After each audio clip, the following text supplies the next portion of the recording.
What might be possible if every organization had all right people, right seats, all rowing together toward a common vision and purpose? Welcome to the stage, President and Integrator of EOS Worldwide, Kelly Knight.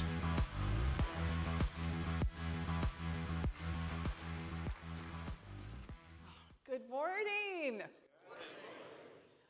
I am so thrilled to be here with all of you today. Who knows EOS or has read the book Traction? Show of hands. All right, very good. Got some fans out there. All right, for those that are less familiar, EOS stands for Entrepreneurial Operating System. And Traction is our flagship book that speaks to what we do.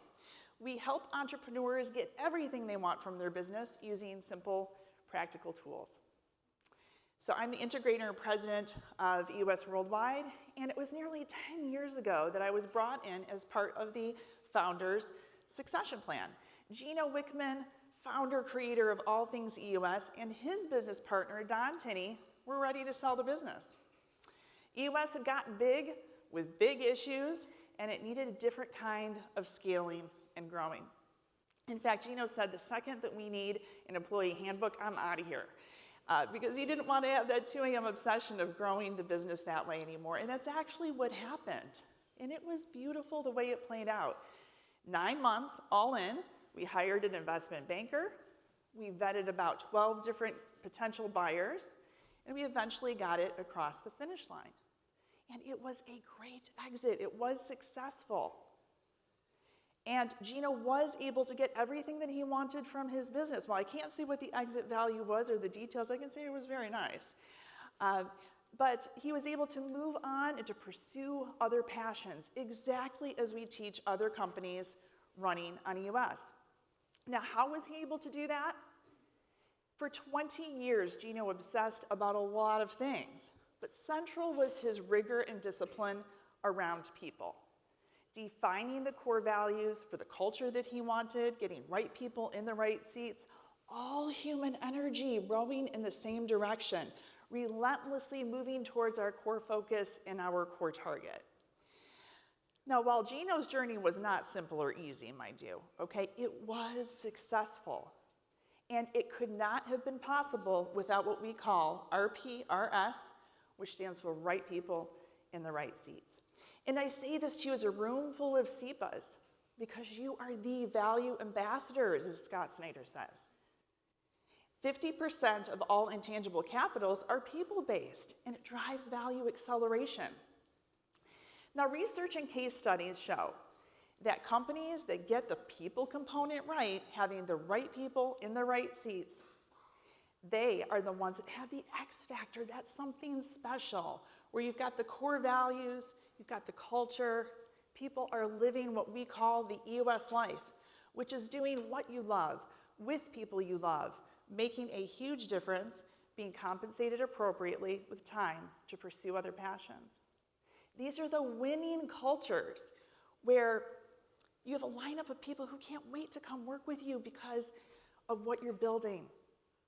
Everything is in flow, and the results just seem to follow. Now, these are the same organizations that are knowingly looking for the same things that I know you're looking for, okay? So decreased risk, increased operational effectiveness, increased scalability, increased transactional value or transferable value.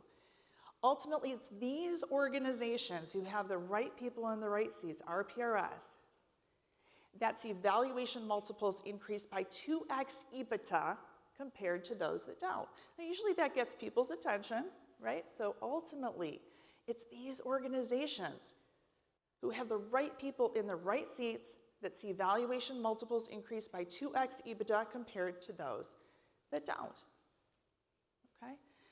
So, what I want to impart upon you today are 3 obsessions. These are my 3 obsessions that I want to make your 3 obsessions, because to the degree that you make these a priority, that you focus on them, you are going to help all of your owners get what they want from their business.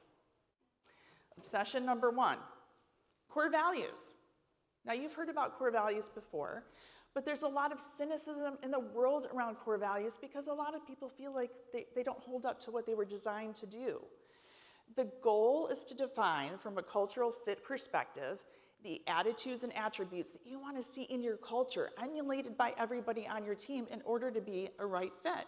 It's not about putting them on mugs or hanging them on a wall behind the water cooler. No, it's about having a rating system and an assessment for gauging this over time. As an example, a team member who exhibits your core values most of the time would be A+.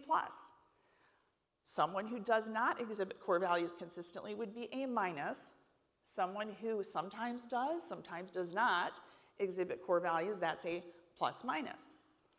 So for an organization having 5 core values, to be at the bar or hitting the minimum, you would want to see 3 pluses and 2 +-. Okay? So, as an example, at EOS we have a Slack channel, a dedicated Slack channel for nothing other than core values callouts to champion and celebrate what we're doing, how we're honoring our core values in action. One example this last week was Victoria says, #do the right thing and do what you say, Brian, for the town hall that you held. You held their space, you listened to them and validated their concerns. Another way that we do this is through our State of the Company address. We never leave a meeting without celebrating what we've witnessed over the course of the quarter of someone exhibiting a core value, and the way that the faces light up with enthusiasm for the impact that they've made, and the warm fuzzies is really pretty cool. But your method or style really doesn't matter. What does matter is that you make core values observable and essential, and that leaders are leading by example and making sure that core values, top to bottom, are being upheld every single day. That's core values. Okay, the second obsession is what we call GWC.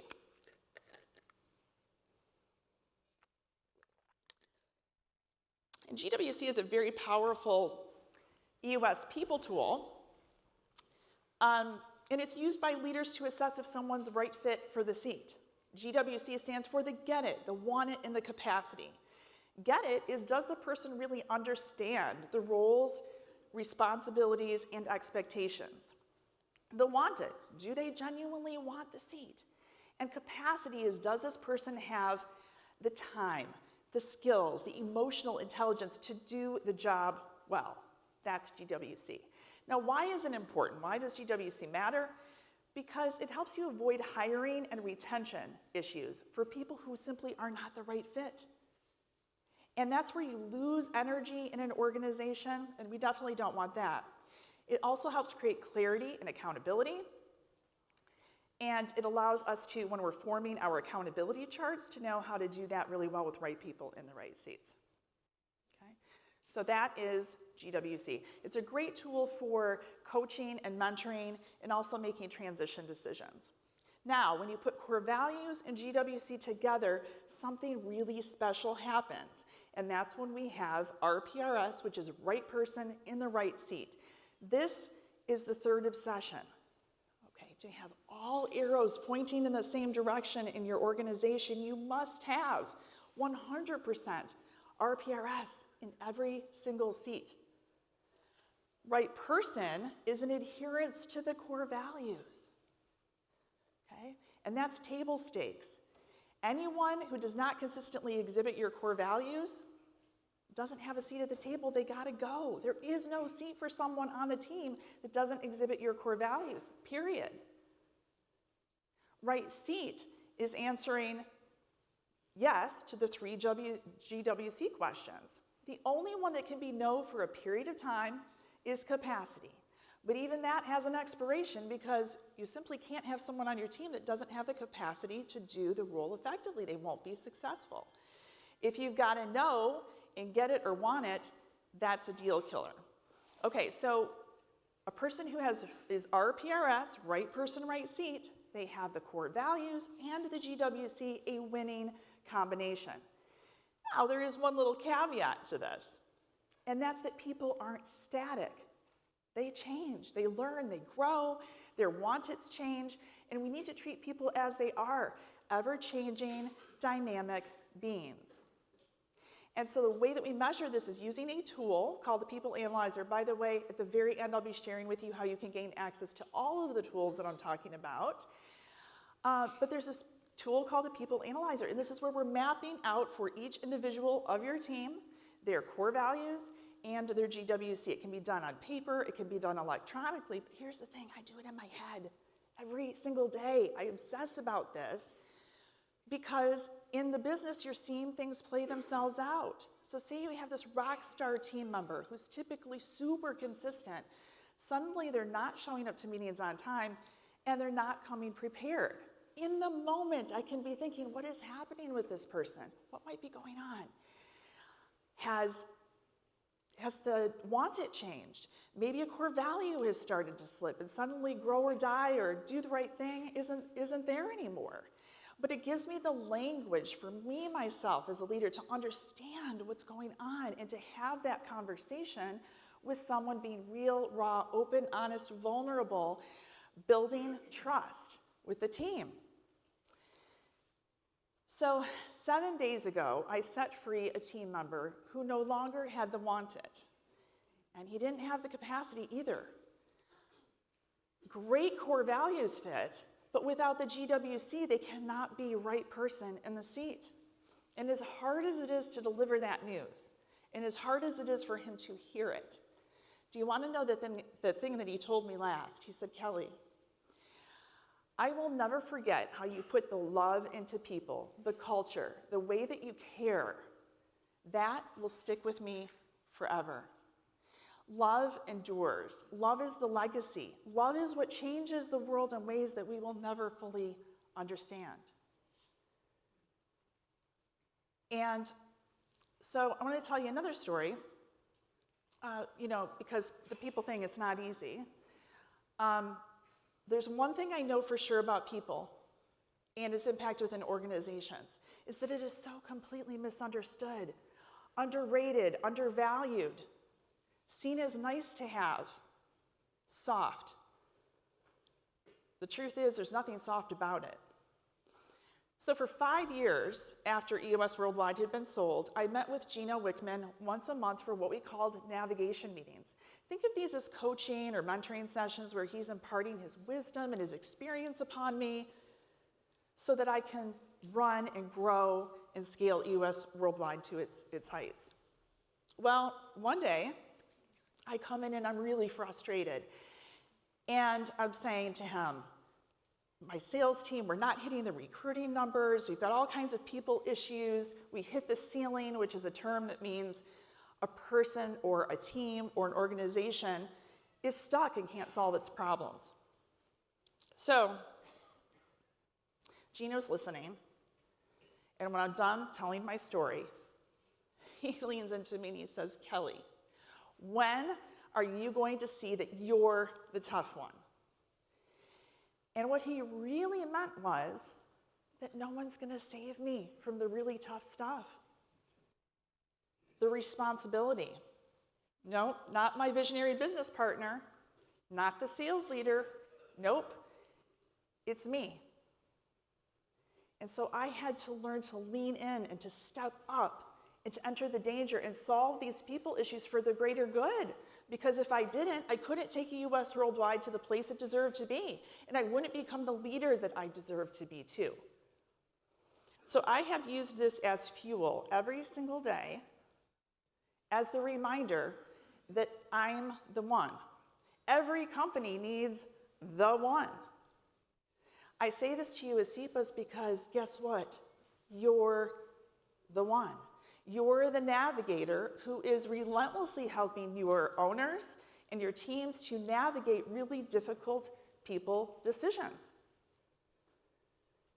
And here's the thing, for all the increased value that gets created, there's the one thing that's left, and that's legacy. That's legacy. There's the piece that is what I call heart-centered leadership and ownership. A quote by Patrick Lencioni that I love is, if you remove love or truth, it's cruelty. If you remove love and truth, it's cruelty. So sitting here today, And I want to bring it all together. I want you to really think about this, okay? What would be possible if every single member of the team were the right person in the right seat, all energy harnessed towards a singular goal? And every single person was rooted in truth and love? The answer? Just about anything is possible. You're in the people business, regardless of generation. Millennials, Gen X, boomers, people, regardless of industry. Tech sectors, if you have people at the helm and people working, you're in the people business. And so what I want you to see is that you are the one. You are the one to make the change. Because to the degree that you focus on right people in the right seats, it is life-changing, it changes lives, it changes businesses. And so today, and after all that I've been through with EOS, I can see it also clearly for you, and I hope that you do too. And so I want to leave you with this question. Are you ready and willing to become your best and to have the courage to help your owners become their best? To become their most trusted advisor? I'm going to leave you with this challenge. Pick one owner and have a conversation this week. Have a conversation about the incredibly meaningful impact that RPRS, right people in the right seats, that people has on their business. If you come to the booth afterwards, we've got a QR code for all the tools that I talked about today. We'll also send an email that will have a landing page for you too. And right here in this room, we have EOS implementers who would love nothing more than to help you. Where are my EOS implementers? You can raise your hand. Okay, sprinkle through. And we have 850 EOS implementers worldwide that would love to know you and to work with you. And so with that, thank you for having me. It's great to be with you.